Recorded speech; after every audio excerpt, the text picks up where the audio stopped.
samtang makalakaw pa ta, samtang makasulti pa ta, no, mo-share kita sa pulong sa Ginoo. Ang atong topic karong, be a soul winner for Jesus.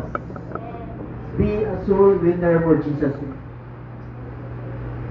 Proverbs 11 verse 13, the fruit of the righteous is the tree of life, and he that winneth soul is wise. Siya nga nagadala og kalag, usa ka manggialamon. Si John Wesley mingon siya, founder ni siya sa Wesleyan Church. Mingon siya, I have one great business on earth, to win soul for Christ. Charles Spurgeon mingon siya, to be a soul winner is the joyful thing in this world.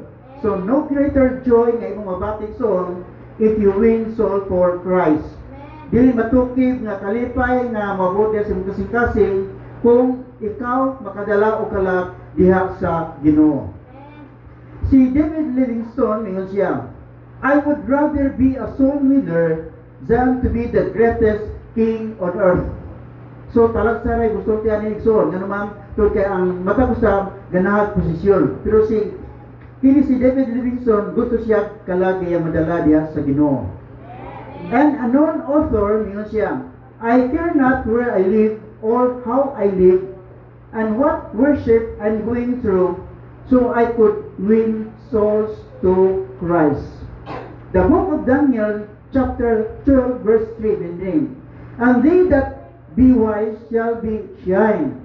He that winneth soul is wise, those who are wise shall shine exon. Amen ba? So katukunong mga tao nga nag-win og soul, gitawag sila mga wise. Unya ang mga wise ng mga tao, mo-shine na sila. Ha? Musiblak na sila. Mo-angat na sila. Diha sa ilang kinabuhi soul. What does mean to be a soul winner? Katong gitawag og soul winner, mo katong mga believers nga nakabig unya nangabig. Kuha ninyo? Ang tao nga kanang nagkuwag mga kalag, katong mga tao nga nakabig, yes Ginoo, unya nangabig po sila para sa Ginoo. Unsa maka igsoon kung ang Dios buhatag kanato 1 million sa usa ka kalag? Ha? Unsa kay yung buhato matag adlaw? Ay kung ina nga batag siman ang matagulan ko magkuan para makawan milyon ko. Tingali matag adlaw kay sud nga mubuwas ng balay kay mangita kag kalag. Tingali ko ang iro dunay espiritu kalag hasta iro inyong dadon dias Ginoo. Nga naman 1 million gunagot. No? Pero kung yung tanan sa Bible, ang kantidad sa katao more than 1 million. Muna bitaw nga kung sa Biblia ng diha nga kung magkabig ka usa ka kalag, ang mga kaanghilan magadaig o magapista igsoon. Nga naman kay dunay usa ka kalag nga natawo diha sa bakan sa Ginoo. So kanang imong tupad bilyonaryo kay na. Dako nag kantidad. Ayaw na ibaliwala. Amen ba? Kanang musilingan nga wa pa nakaalagad sa Ginoo. Mga tao na nga variable. So, kanong mga tawanan isoon, natundadon diha sa sabakan sa atong Dios. So, ayaw tuguti nga ang mga tao balaglag may perdo tungkol kay kitang gitawag o mga Kristohanon wala ni share ngadto kanila. Be a soul winner is the one who brings the lost to Christ. Ang pautana, nakadala nabatag kalag dihas Ginoo. Kay basig dugay na ta nangalagad sa Ginoo nya bisag usa ka kalag wala bitay nadala dihas Ginoo. Paninglantas Ginoo ana igsoon. Amen pa mo diha. So kung ang good news gospel unya kanang mga good news kanang mga gospel wala nimo gi-share dili na siya good news. Amen ba? Prebalan ko ba? Kami taong naiupirahanan, no? O niya, sa diyang, kung dunay good news, kay dunay doktor ka mo makaupira. Pero kung ang doktor iksoon, miabot nga namatay ang upirahanan, dili na good news. Paano niyo? No? Mahimo lamang good news ang usa ka doktor kung iya yung naopilhan ang iyang pasyente. Mahimong good news ang pulong sa Ginoo kung kanang mo nga pulong sa Ginoo niabot nga wa pa nalaglag kanang tawo nga imong sirang diha sa pulong sa Dios. Amen pa ba niya? So, why we desire to win soul? Nganong mag-desire man gyud ta? Nganong kinahanglan man gyud nga mudalatag mga kalagson ngadto sa Ginoo. It is our mandate. We are commanded to go and preach the gospel. Mark 16 verse 15. Go and preach. Acts 1 verse 8. You are my witnesses. Kita mga saksi sa atong Ginoong Hesus Kristo. Kini usa ni kasugo. Dili ni usa ka hangyo, no? Kay lahi man ang gisugo o gihangyo. Tinuod dili. Oh. Kung iyong kus mga instrumentalist kanang hinay ang inyong instrumento sa hangyo, sugo. Ha? Sugo na. Dili na hangyo. Kaya kung hangyo ko, it means nga pwede ilang sundol o pwede nga ilang dili buhaton. It's a command. No, si Judas gisugos Ginoo, pero tanawa ro da, siling gisugos si Judas Ginoo pag adtos Ninive, ni adto siya laing dapit. Usahay ang mga Kristiyano ni anak, gisugos Ginoo watos laing dapit. Gisugos Ginoo wala bito nga simbahan. No? Kung sugos Ginoo, ato gyud ang pagbuhaton igsuon. Nga naman kay kita ang gisugo sa Ginoo. Muni problema sa daghang mga Kristiyano. Grabe ang atong prayer, Lord, kalag, Lord, pagtumidag, padadig kalag simbahan Ginoo. Pero ang gisugo biya, kita biya. Go and preach. Pero atong gisugo, pinag sa itong mga pagkapaw, Lord, padadig mga kalag ang simbahan Ginoo. Kung mga kalag Ginoo, grabe ang atong prayer. No? Kita ay gisugos Ginoo, gisugo na to ang Diyos pagkabi ng mga kalag igsoon. Kita mumudalag mga kalag para sa Diyos. Ikalawa, it is our mission. Unsa may mission? Kanto na yung salida, mission impossible. Ha? Doon na tayo tahas nga pagabuhaton. Romans chapter 10 verse 1. My heart's desire and my prayer to God for Israel is that they might be saved. No? Sa atong kinabuhigsoon, naatay mission. Asa ka nga dapat na ikaw mo'y missionary diha. Ikaw mo'y mission diha. Kung taga Banyadero ka, ikaw mo'y missionary sa Banyadero.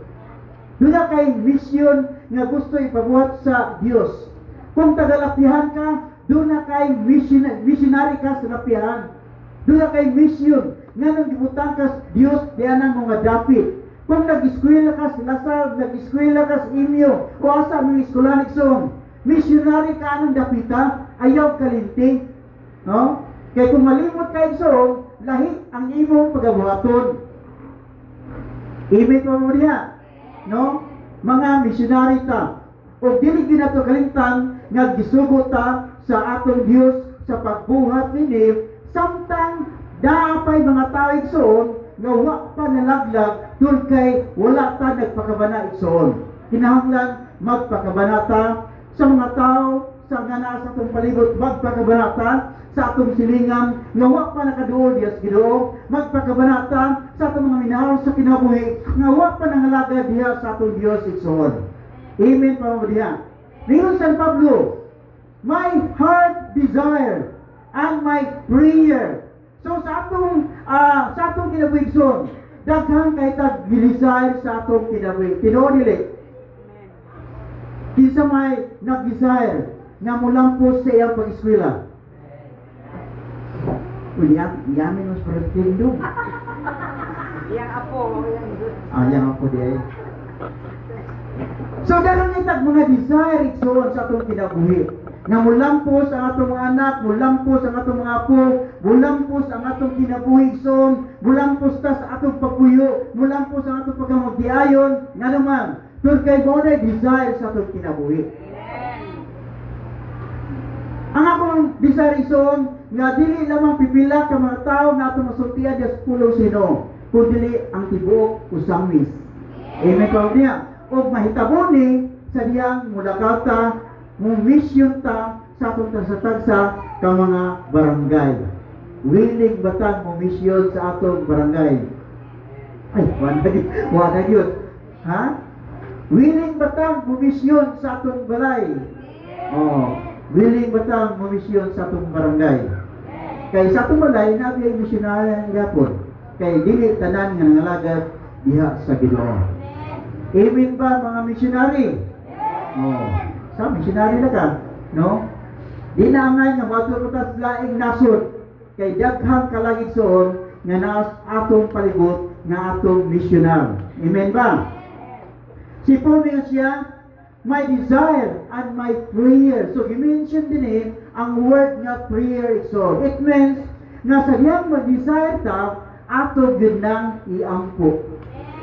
Kung nag-desire ka na imong whole family makapangalagad ginas Ginoo, kinahanglan imo nang iampo.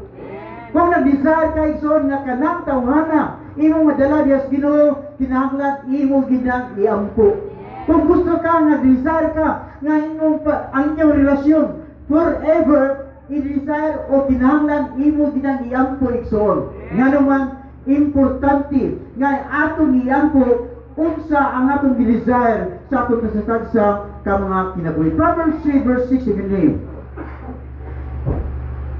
In all your ways acknowledge Him and He shall direct thy path.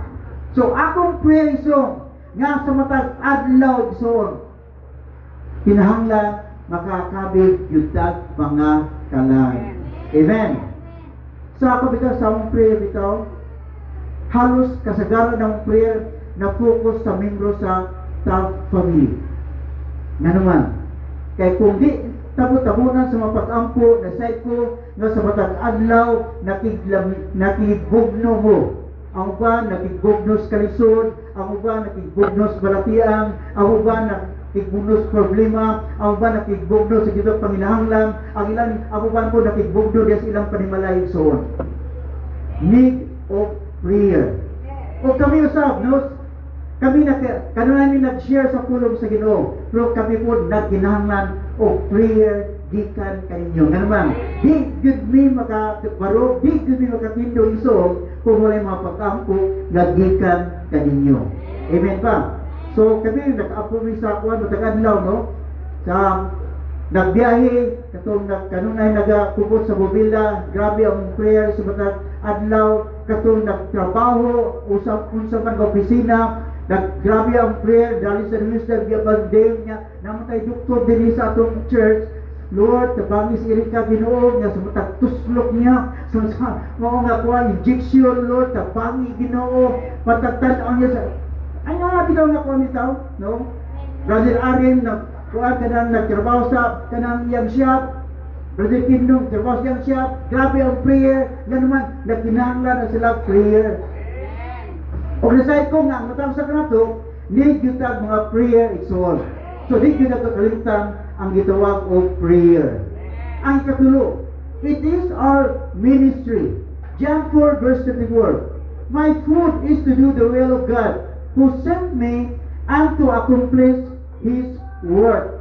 So kung sa binubuhay pa lang ang inistorya bitaw,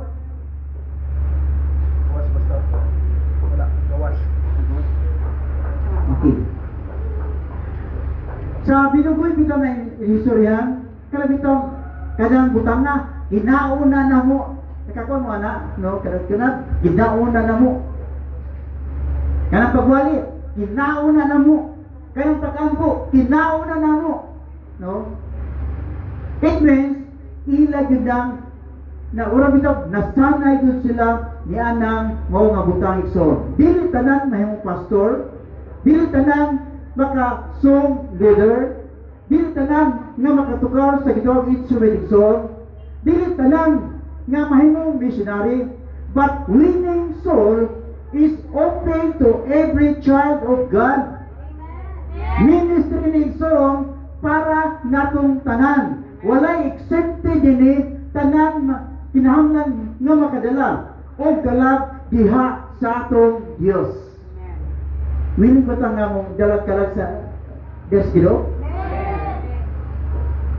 Last, it is our manner. Sa may manner? Kinahanglan ato yun ikinaiya. Di ba ato ikinaiya sa matag adlaw mukaon yun ta? Di ba sa matag adlaw atong ikinaiya kinahanglan manutbras yun ta? Manutbras yun ta? Ha? Sahay. No?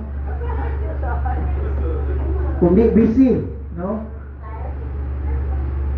Ang atong ikinaiya kinahanglan mo kung yun ta ka na manulay yun ta? Sa mga babae, ang kinaya sa mga babae sa di pamlakaw, grabe nga makakuhaan sa amin, di ba?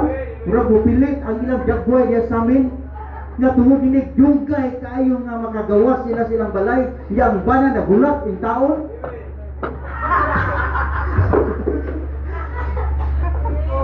So, kinala ito, so grabe kayo. Kaya nabi yung kinaya ang babae. Mulakaw ang babae, urang usa kamalitahan.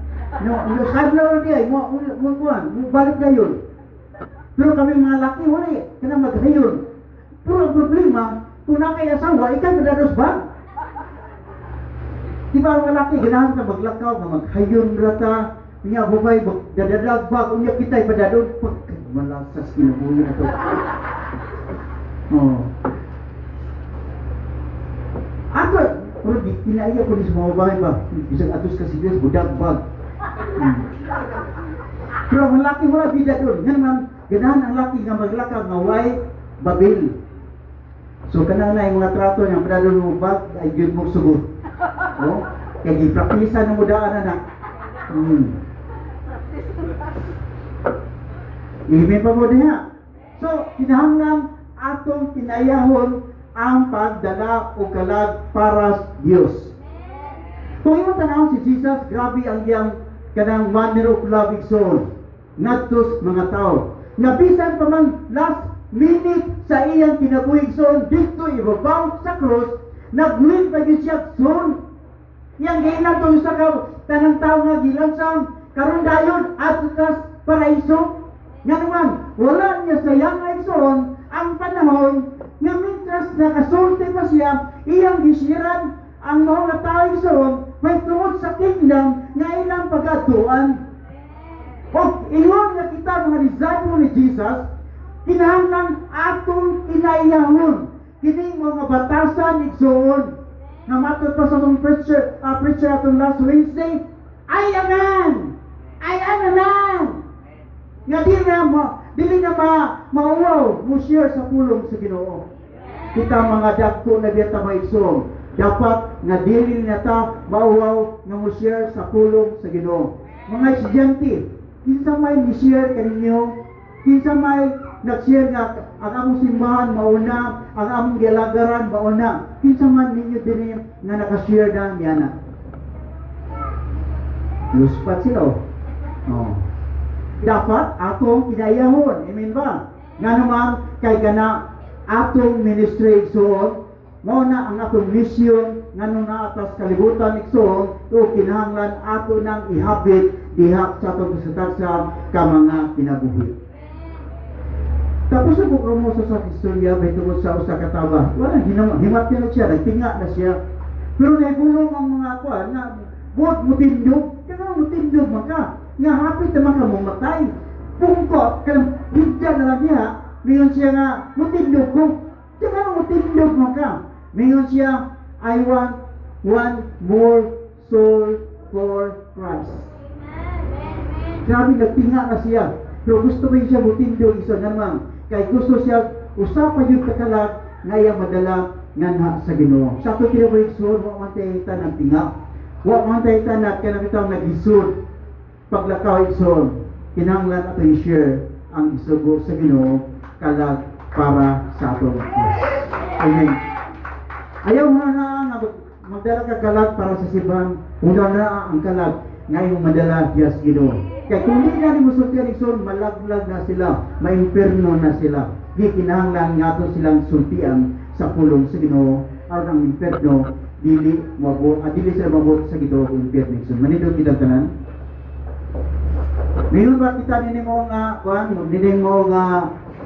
bulan, February na, no?